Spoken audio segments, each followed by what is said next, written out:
First Lady also marked this day in a letter to Newtown. Here's what she wrote in the Hartford Courant, the newspaper there. Quote, "I want you to know that this is just the beginning. As my husband has said, in the coming weeks, he will use all the powers of his office to engage citizens from across the country to find ways to prevent tragedies like this one. And please know that every minute of every day, we are thinking of you and praying for you and holding you and your families in our hearts as you begin the slow and wrenching work of healing and moving forward," end quote, from the First Lady to those in Newtown. We should add, the NRA also held a moment of silence this morning at 9:30 a.m. for the 20 children and the 6 adults slaughtered inside Newtown schoolhouse. Hours later, the NRA spelled out its plan to prevent similar massacres in the future. One of the solutions from Wayne LaPierre, he says, put guns in every school now.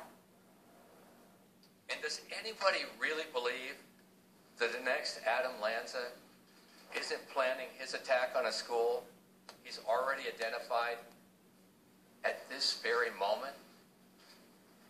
How many more copycats are waiting in the wings for their moment of fame? The only thing that stops a bad guy with a gun is a good guy with a gun.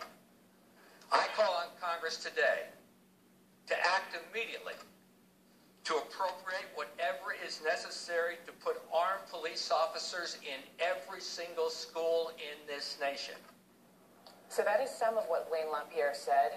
It's also making news what he didn't say. Didn't touch gun control, didn't talk about the gun show loopholes, didn't talk about those huge ammunition clips. Instead, the NRA deflected the attention to other debates, other issues. But my next guest here is a longtime gun supporter from Texas. She is Susanna Gracia Hupp. She believes she could have saved her parents' lives if only she had not left her gun in the car. This was more than 20 years ago when she took her parents to Luby's cafeteria. This is back in Killeen, Texas. A man rammed his pickup into this cafeteria, opened fire, killing almost 24 people, including Susanna's parents. I want to welcome her. She's former Texas State Representative Susanna Gracia Hupp, joining me now from Austin, Texas. Wrote a book called Thank you. From Luby's to the Legislature, One Woman's Fight Against Gun Control. So Susanna, welcome. I just want to hear more about what happened back in 1991. Take me inside this cafeteria. This gunman starts shooting. Your mother and father are killed.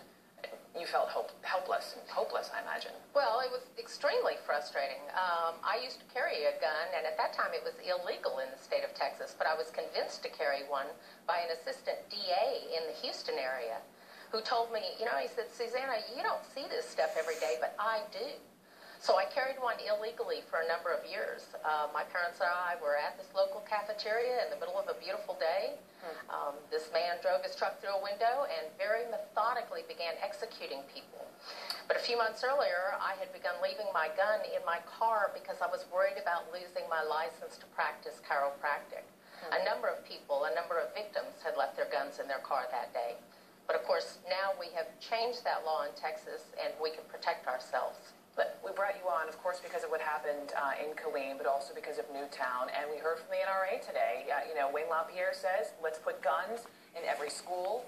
I read that you have 2 small children. You say, yes, let's arm the teachers, or perhaps have an armed guard in each of these schools. My question then to you would be, are you not afraid that that would lead to more violence? Oh, heavens. Well, first of all, let me correct you. I don't have 2 small children. I've got 2 big boys that are in high school, but I just picked them up. Yes, and they would be just as vulnerable as the kindergartners. I have firmly held that our teachers should be allowed to carry, and quite frankly, it frustrates the heck out of me that everyone here in Texas and in many states can protect themselves if they jump through the hoops and get a concealed carry permit. Why is it that my teachers are being treated like second-class citizens? But what if the teacher's job is to teach? What if the teacher doesn't want to be armed? What if you have an armed guard? As I was reading back in Columbine, there was an armed guard. Just logistically speaking, what if that guard isn't at the right place at the right time and isn't there and can't prevent the shooting? You're making my argument for me. How is that? That's exactly why people who want to be able to carry should be able to carry. I didn't say arm every teacher. I said anyone who wants to jump through the hoops and get a concealed carry permit should be able to and use it or carry it on campus. Let me make something or point something out that's just so painfully obvious to me. Where do all these mass shootings occur? These creeps go to places where they know they can shoot people like fish in a barrel. These mass shootings don't occur at gun shows, the dreaded gun show that I keep hearing so much about. They go to places where they can shoot people like fish in a barrel until the cops, bless their hearts, finally arrive. Well, let's talk about then some of the weapons that this is happening when we look at